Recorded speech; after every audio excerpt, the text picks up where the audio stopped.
All right, what's up, YouTube? Today I have a guest on. I have a real live chemist, and I'm gonna talk about some stat mech and get the chemist's viewpoint on some stat mech. So I know the math side, um, and I And I just think I mixed know the math side a little better than the chemist, but we'll see. Um, but my hope is that this will be a little bit of a synthesis. good one. But I will be trying to explain things, and the chemist Emily will be asking questions. Yes, I just mixed the chemicals together, so hopefully Owen will help make it make more sense. Um, so what we're going to talk about today is the entropy maximization principle. This is something that I've been thinking a lot about recently. I wrote a blog post on it for Topos, and I'm currently writing a paper on it. Um, and in the blog post and paper that I'm writing, I sort of take the entropy maximization principle as a bit of an axiom. Um, and so my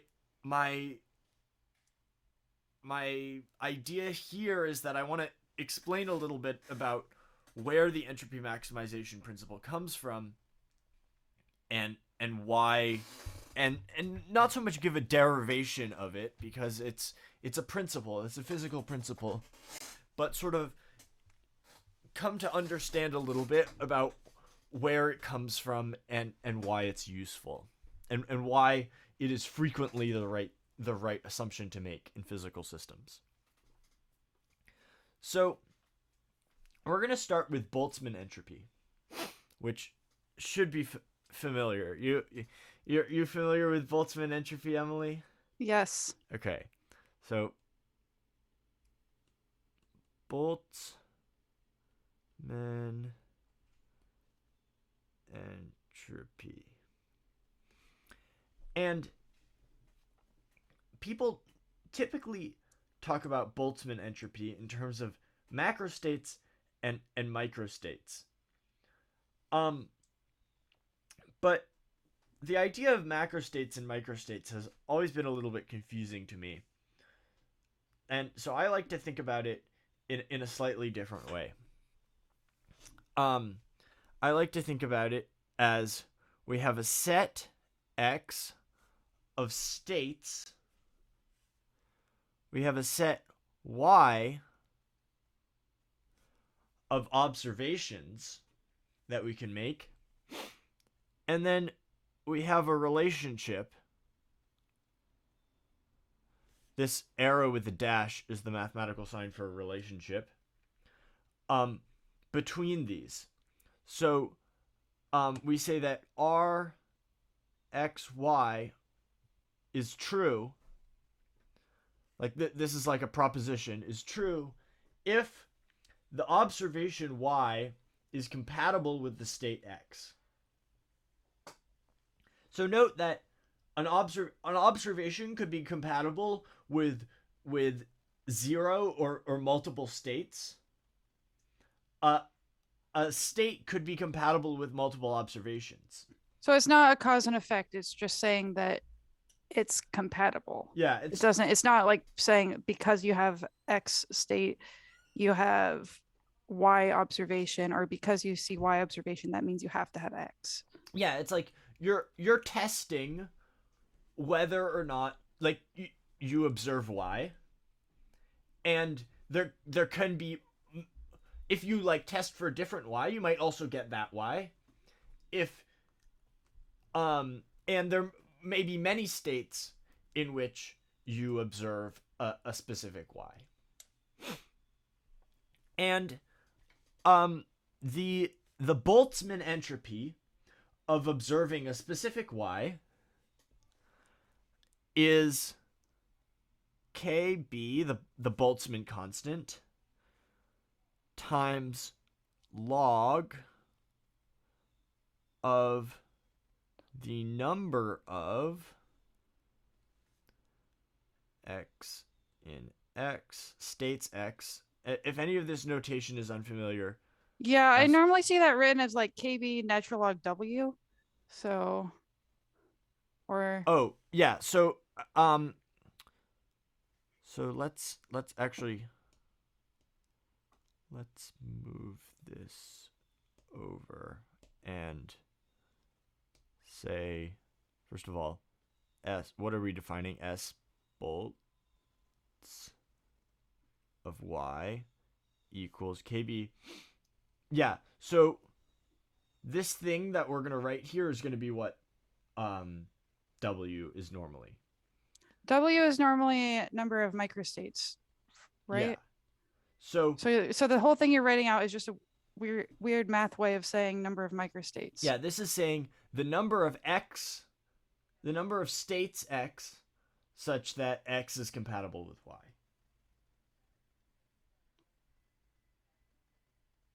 But why do you need to say the so it's compatible with Y?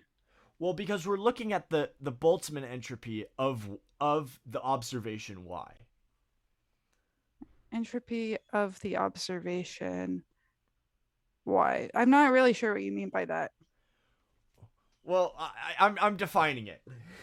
This is a definition. It Well, doesn't wait, mean but anything. I don't care about meaning. I'm a mathematician. wait, you can't just do that. Why not? Like, okay, but like, why does it have to have an observation even in the first place?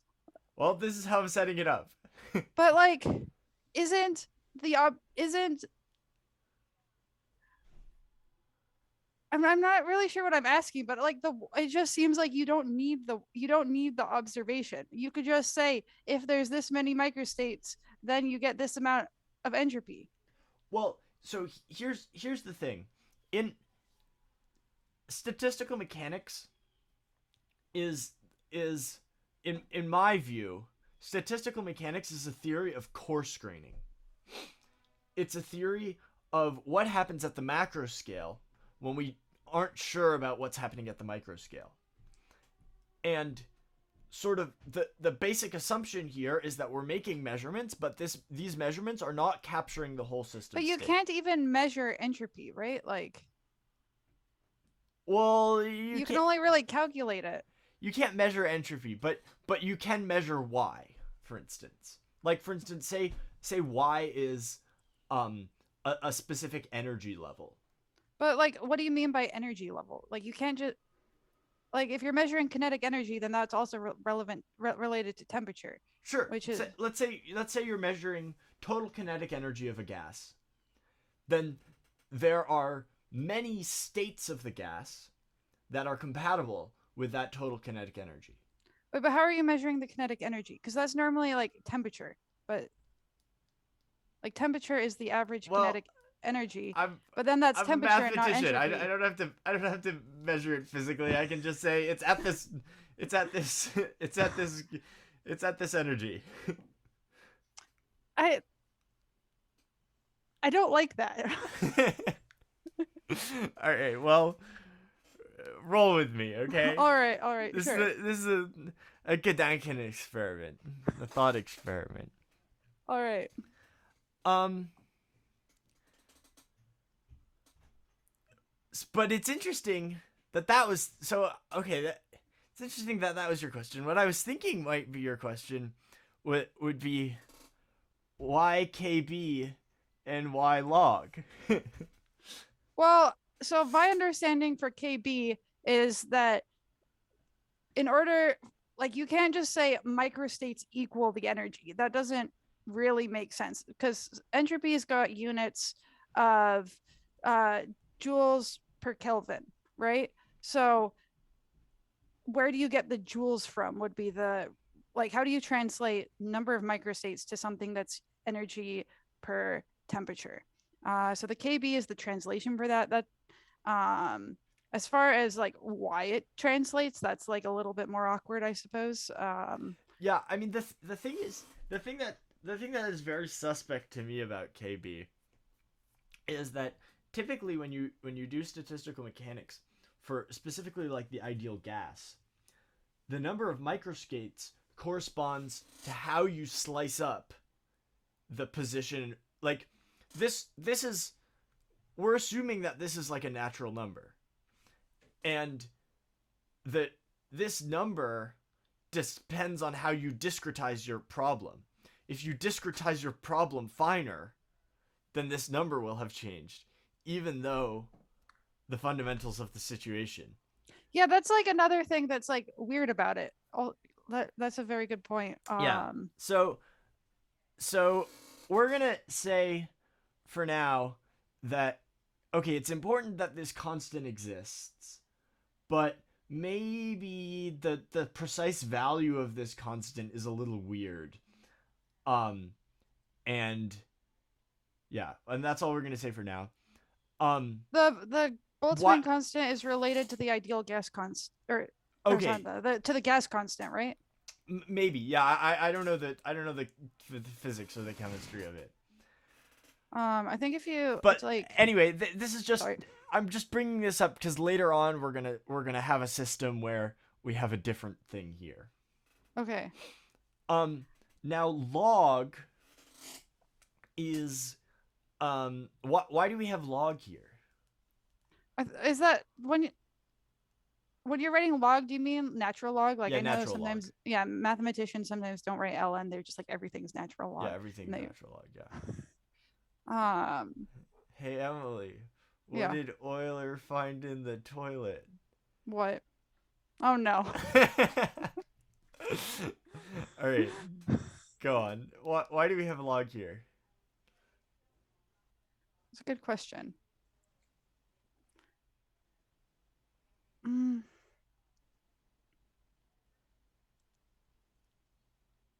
I'm not entirely sure. Okay, that's a good answer. So let's suppose that we have two totally unrelated systems, x1 and x2, and x is the product of these systems. Okay. And now let's Wait, suppose, wait, why is it the product? Why are you not adding them together? it's the Cartesian product. So a system state of x corresponds to a system state of x1 and a system state of x2. Okay. I'll take your word for that. I can't remember I can't remember doing that. But I don't think it's productive to go over it. So Uh now let's assume that we have an observation. Now let's actually assume that, yeah, let's assume that we have an observation on that relates to both of these. So like we have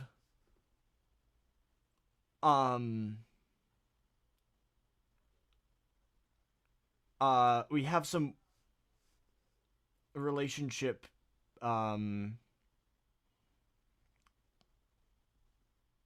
r1 to y, and we also have a relationship r2 to y. And now we have y here. And if we look at the collection of states in x that are related to y, it's just the product of all of the states in x1 that are related to y and all of the states in x2 that are related to y. So we can write this as wait, so you're saying x1 for x is also related to y. If x1 is related to y and x2 is related to y, then x1 comma x2 is related to y. Yeah. Okay. X1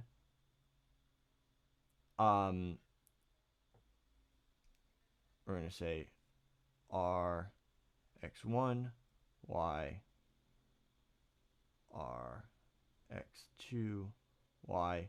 Well, this is just x in x1 such that r1 x y times x in x2 such that r2 x y. And so, like, if we call this W1 and this W2, like the side and this W, then we have W equals W1 W2.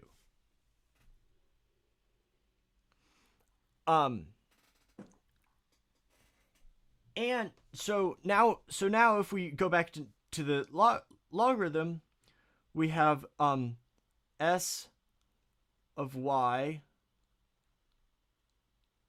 equals kb log w1 times w2. And this so then it's entropy 1 plus entropy 2, so that you can add them together. kb log w1 plus kb log w2.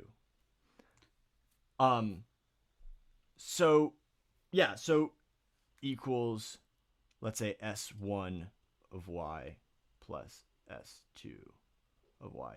So basically we have log because we want entropy to be additive over independent subsystems rather than multiplicative. Oh, that just feels weird because, like, it feels like entropy is such a like fundamental thing, and then it's like, oh well, we actually just wanted it to be like this, and so that I don't. Yeah, I'm not used to thinking of it being like, oh yeah, we're just going to define entropy as this so that we can add it together instead of having to multiply it. Whereas when it's like, it feels like it's just like it's in the Gibbs equation and it just feels like it's there, like it arose naturally. Well, I mean, entropy is also useful because it enables us to make useful empirical, like, predictions. Um, that's I guess that's like the physical justification. So is there like so but I guess on a math. So if we defined entropy as something different where we didn't use the log, we would have different rules of we would have different laws of thermodynamics. Well, something. I guess like we would have to write. If you defined entropy differently, you'd have two problems. One, it wouldn't correspond to the physics. Two, it wouldn't be as mathematically nice. So well, because like you do like you could say delta S of the universe equals delta S of the system times delta S of the surroundings for the laws of thermodynamics. You could do that if we defined entropy as not a log. You would have to rewrite the laws of thermodynamics. Oh, yeah, I mean, I guess, yeah, you could do everything, like, multiplicatively instead of additively in the laws of physics. Yes, but we already wrote the laws of physics, and so we declared that it was additive before coming up with the definition of entropy, or maybe. Yeah, no, I mean, right. So if you start with the presupposition that the entropy of a rock plus the entropy of another rock should be the sum of their entropies, like this principle that entropy should be additive over independent subsystems is like, that's sort of fundamental to what entropy is. And once you have that, kind of the only logical, the only way to do it is via a logarithm. I see. Yeah.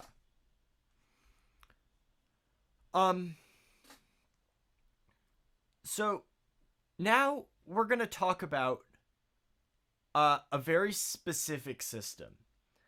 And now you probably don't really think of this system as a chemical system or a physical system. All this system is the system, the set of system states is just A through Z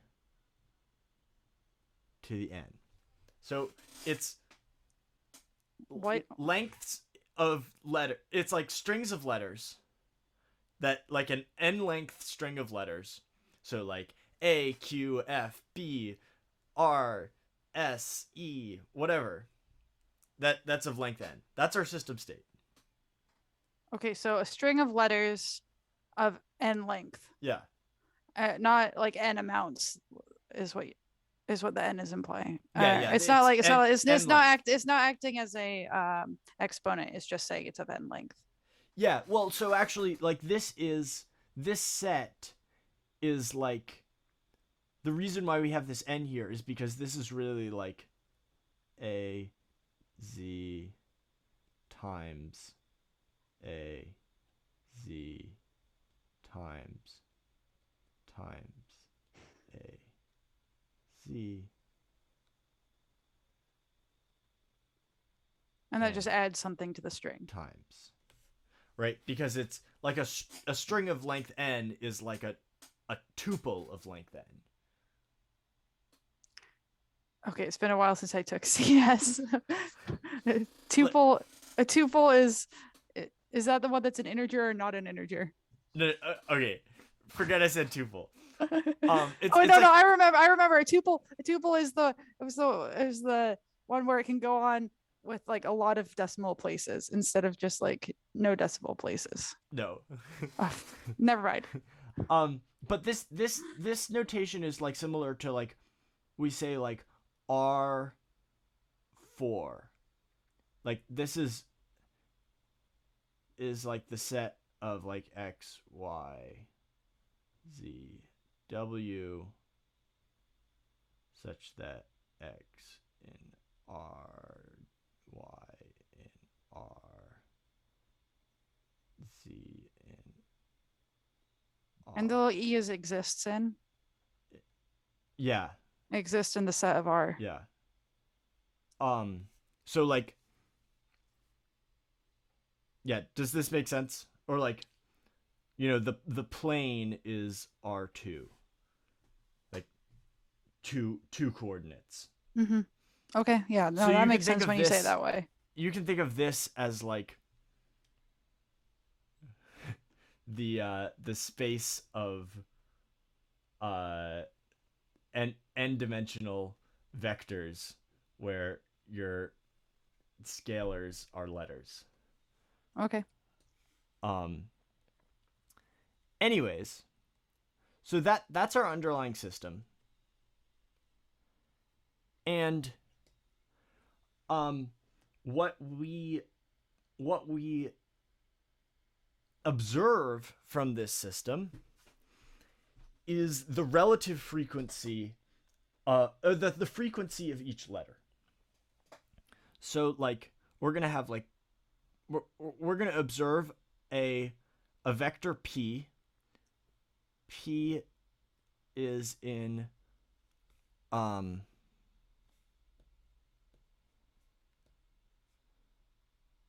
0, 1 to the 26. And like P sub A is going to be like of some string of letters, which we'll call like S, is just going to be the number of A's in S divided by N. Wait, so why is that a vector? How can you have a vector of a string? So I hope that's not like this is like a function. So P sub A. So we're saying that when given the string S, we're gonna observe all of the frequencies of all of the different letters. And for instance, the frequency of A is just the number of A's divided by N. Okay, yeah, no, I mean that makes sense the way you've defined it. I just was confused why you called it a vector. I suppose that's just the math thing. Yeah, well, yeah, like P is like a vector because P, like, It's like a vector p sub a, p sub b, p sub c. Oh, it's got all it's yeah. Yeah. I don't do vectors that have more than 3 coordinates. Yeah. No. um so but notice this vector also has a special property, which is that if you sum up alpha in a c p sub alpha, if you sum up all of the components, this has to equal 1. Because the number of A's plus the number of B's Yeah. plus the number of C's has to equal n. Yeah, that makes sense. So this vector, P is actually more than just a vector. It's actually a probability distribution. That makes sense. You know, in this case, we're not actually, like, there isn't actually any randomness going on. It's really more like a frequency distribution, but mathematically, it's the same as a probability distribution. Now, let's think about the number of ways in which we could observe a specific P. And so let's say that P sub A times N equals K sub A, P sub Z times N equals K sub Z. So K sub A is just the number of A's in the string. K sub Z is the number of Z's. Does that make sense? K sub A piece. Okay, so you're just saying the probability of A times the number n was The length of our string. the length of the string. Yeah, that makes sense. So the number of ways that we can get K sub A A's, K sub B B's, and so on is the multinomial coefficient n, choose K sub A, K sub Z. This is, yeah, I'm not going to go into the combinatorics of this. If you've seen this before, then it might make sense, but yeah, I don't want to drive this right now. Yeah, I've seen it before. It's like the sum of the something. Anyways, the factorial. Yeah, there we go. And then, yeah, and the definition is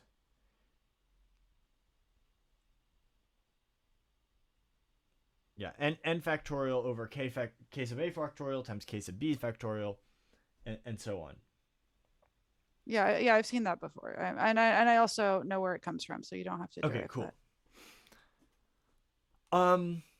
So now it's actually really funny that you brought up Stirling's approximation, because now we're gonna exactly use Stirling's approximation for these factorials.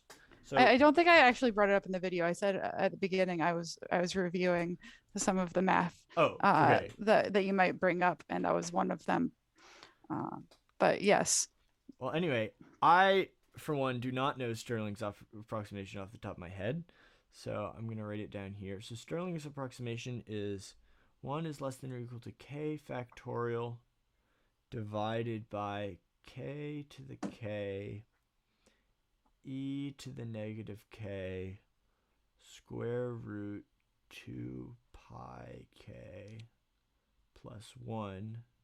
This is the people often leave out the plus 1. Well, you also don't even need the 2 pi k, because if you have large enough numbers, it's a good enough approximation without it. K to the k, e to the k. Oh, wow, you're really a chemist. But it turns out that this is a very good approximation. This is less than or equal to 1 plus 60k plus 1. It's a very, very good approximation. And the worst that this approximation gets is when k is around 10. Once k gets bigger than 10, like once k or it may be when.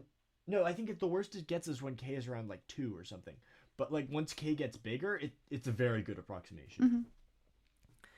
And now, if we substitute this in from before, we get so n k a k z. This is equal to n factorial times ka factorial kz factorial. Well, you can substitute this in and do some math, and we're not going to do that math.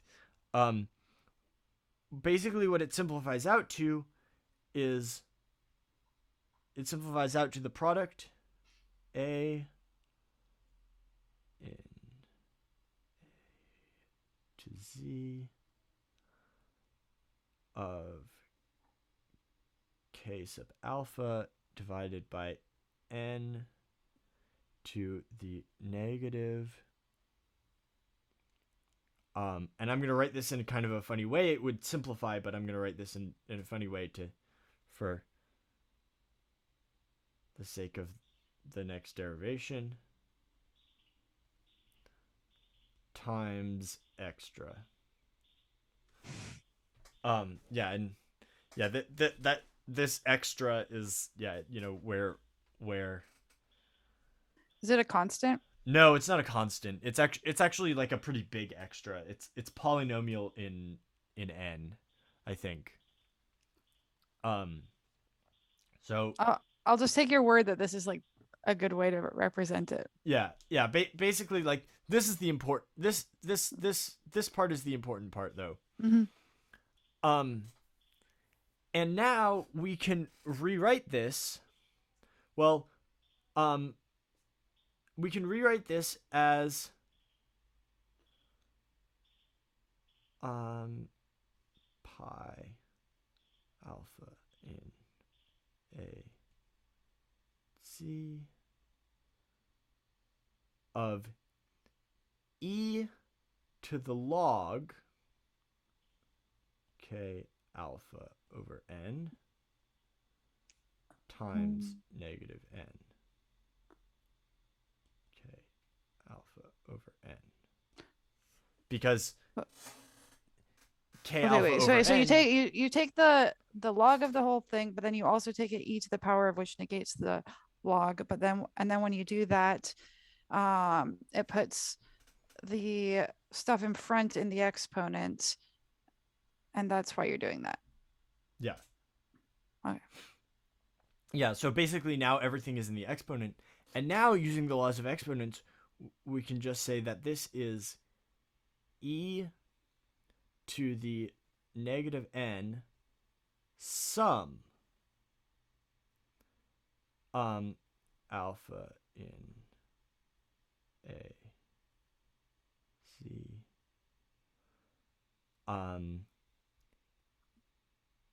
k alpha over n log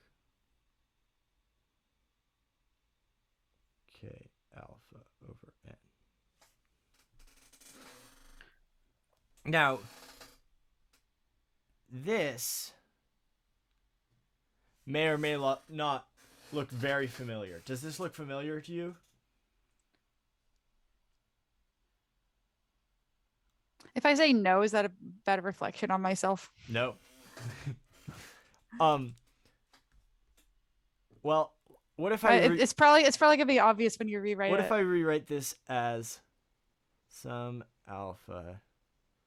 We're gonna keep the negative, but Okay. drop the n. Some alpha in a to c p alpha log p alpha. This is the so-called Shannon entropy. And, well, typically people write this as H, but we're going to actually write this as S sub Shannon.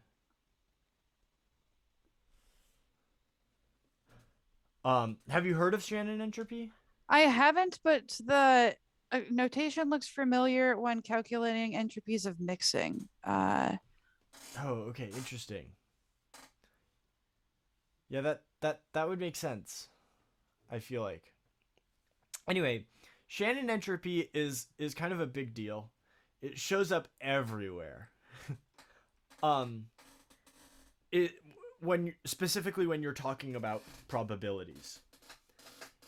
And let's actually go back to what we were actually trying to do from the beginning here. What we get is n times p a times n p z times n equals e to the n s Shannon of p. So Shannon entropy is roughly the shape of this multinomial coefficient. Like as n goes to infinity. Well, okay, that right. Times extra. We forgot the extra. Um now okay, so now let's take the log of both sides. Log n p alpha n. Because remember, we're p a p z n equals. When we take the log of this, we just end up with n s Shan p, and now we get plus log of extra. Um, and now let's divide both sides by n to get log n p alpha n p z n divided by n equals s Shannon p plus small. Because if you remember, this extra is polynomial in n, and then we took the log of it and divided it by n, so it's very small. Mm-hmm. And as n goes to infinity, th- this this relationship is true. That the Shannon entropy of p is pretty much the log of the multinomial coefficient divided by n. So Shannon entropy is really like the shape of this multinomial coefficient as, I as a function of the p's. It might just be that I don't think about multinomial coefficients enough, but it really, when you say it has a shape, that doesn't make sense to me. As in like we don't, if we forget about the n, um and we're just thinking about like as n goes to infinity, what this multinomial coefficient looks like as a function of the p's rather than of the n's, then that is determined by the Shannon entropy. Okay, so uh, just to recap everything, because now I am like, it looks like a nice little equation, but now I have to remember what we just did on the previous page in order for this to make sense, I think. So the p's are the probability functions of each letter appearing. Mm-hmm. If we're just going with the letter The example, frequencies, just frequency distribution or something, frequency of n multiplied by each one. And so then wait, oh yeah. yeah, so then this is the and you have in the notation you have, it's where it's like n factorial over k factorial, so on and so forth. Okay. um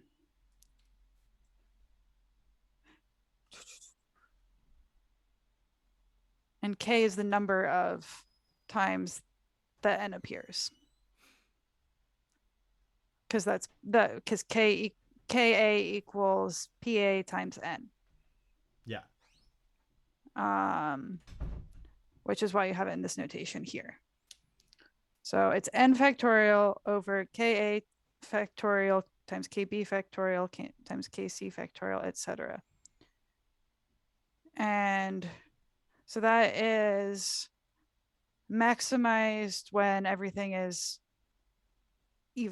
when the frequency is the same for when K is the same for each of the species. Well, yeah. So yeah, you've taken a leap there, but yeah, um, the the maximum entropy distribution or frequency distribution is the uniform distribution. Um, however, so that's the distribution under no constraints. So so we're saying our system can take on any of the any possible like arrangement of p's, Right. or sorry, any possible string, any possible string, and then how many ways are there of getting a string that has a specific frequency distribution. Right. And when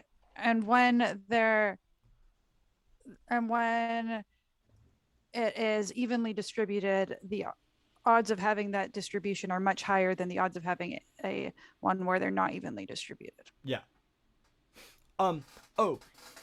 So one thing that I forgot to mention here, the 1/n is kind of playing the role of the Boltzmann constant, because we have entropy on the right hand side, and then 1/n times log of the number of microstates. Wait, so this is when I think of entropy, the thing that you have on the left where I do like I when I'm trying to calculate entropy, I would do this factorial thing, and then I would plug it into the Boltzmann constant. Like I don't have in my mind a separate one for this Shannon distribution or Shannon entropy. Like I thought that this was how you calculate W for Boltzmann constant. Right. So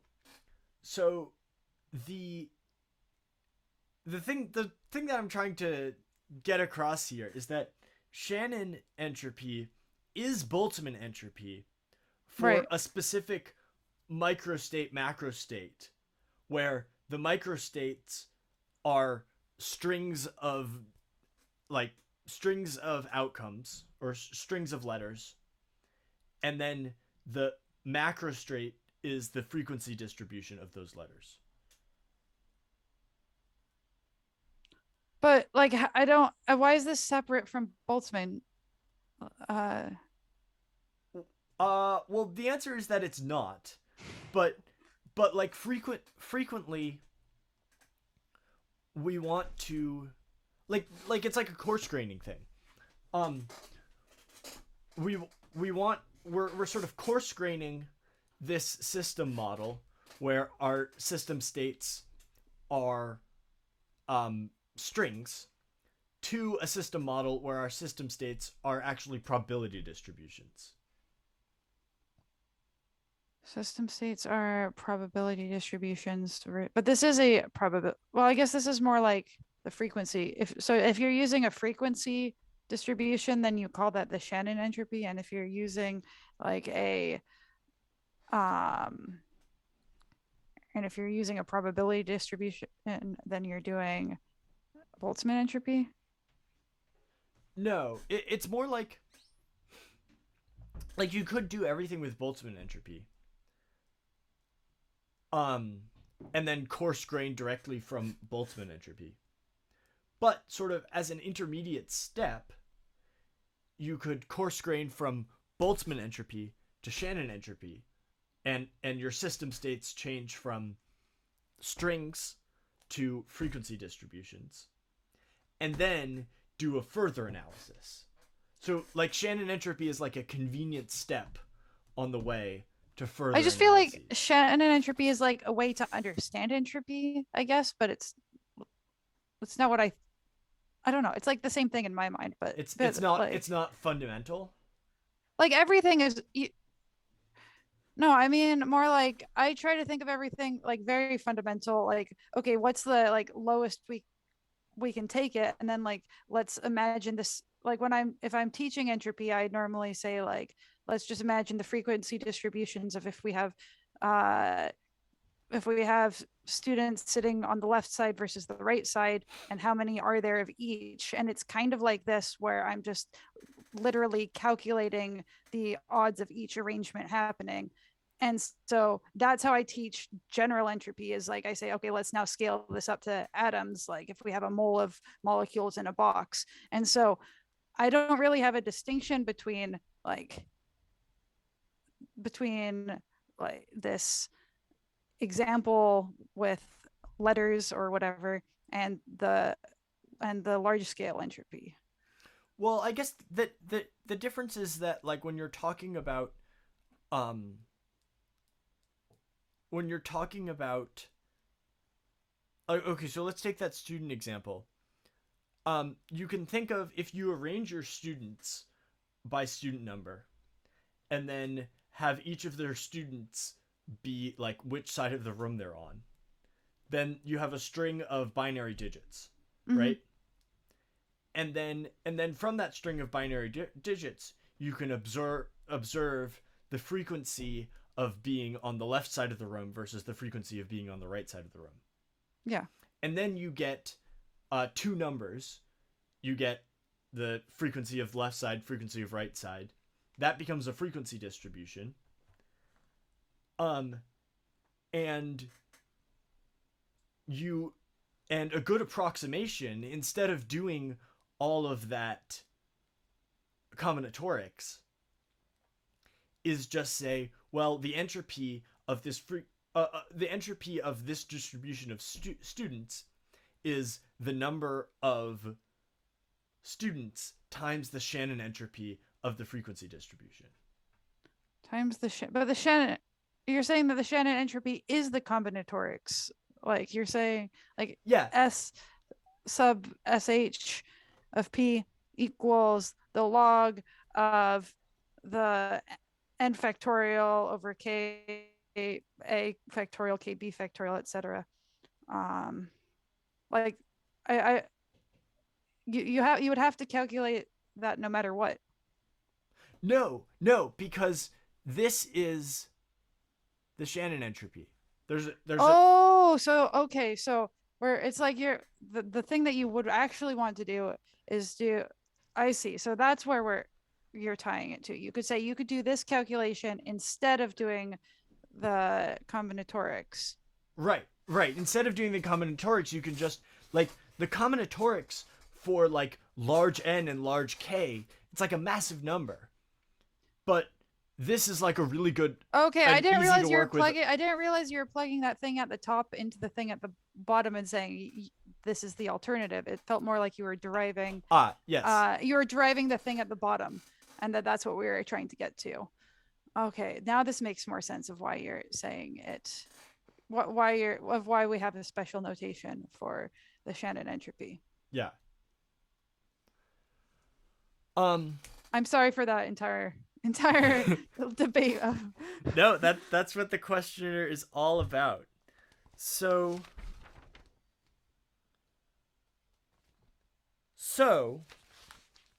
however, now let's suppose that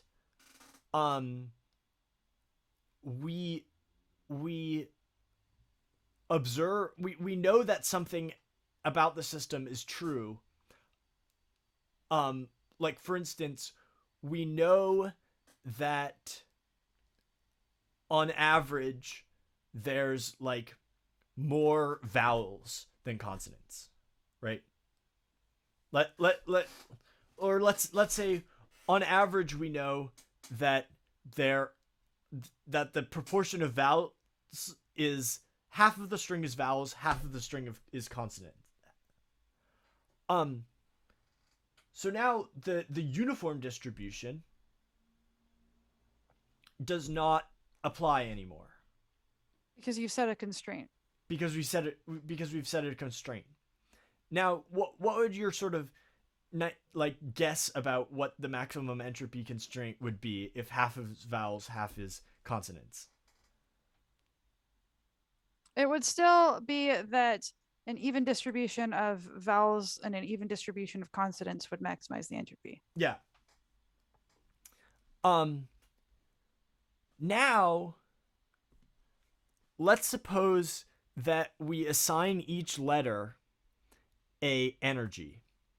So we'll say H is a function Do you from mean like a kinetic energy?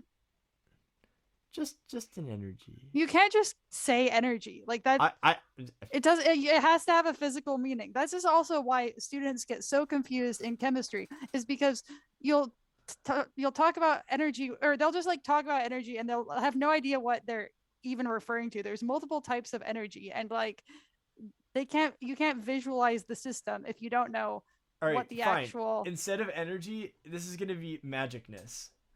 Or You each can't letter just do has that. a different Owen, magicness. that's not how. It's That's my not how it podcast. works. I can do whatever I want. Fine. Each letter has a different magicness. And we're going to say that the average magicness P sub alpha H alpha equals U. See, this is very telling when you think that internal energy is magic. But these are just letters. This is not physics. You These picked letters you don't picked correspond you to picked anything. you picked the letter U for a reason. It's U for U wizardry. But anyway, suppose that we know that the average magicness of this string is U. The question is, what is the maximum entropy distribution corresponding to this constraint? And we're going to talk about that another time. Okay. But this is where the Gibbs distribution comes in. Yeah. So anyway, that's sort of, this whole thing was sort of like a lead up to the Gibbs distribution, which we're not going to talk about. But hopefully it was sort of interesting in and of it itself, because in order to really understand the Gibbs distribution, like, the defining feature of the Gibbs distribution is that it maximizes entropy subject to the constraint on average magicness. And Emily's nodding, shaking her head. And in order to understand like why we care about maximizing entropy, it's useful to like go all the way back to Boltzmann entropy. Yeah, okay. Any last questions, thoughts? I think if we're stopping here, then I feel like I picked at all the things I had problems with before. So I definitely have a problem with the magic misnumber, but I'll bother you about that next time. Okay. All right, cool. Then I think we're gonna end this episode of the Questioner. Thanks, Emily. Thanks, Owen.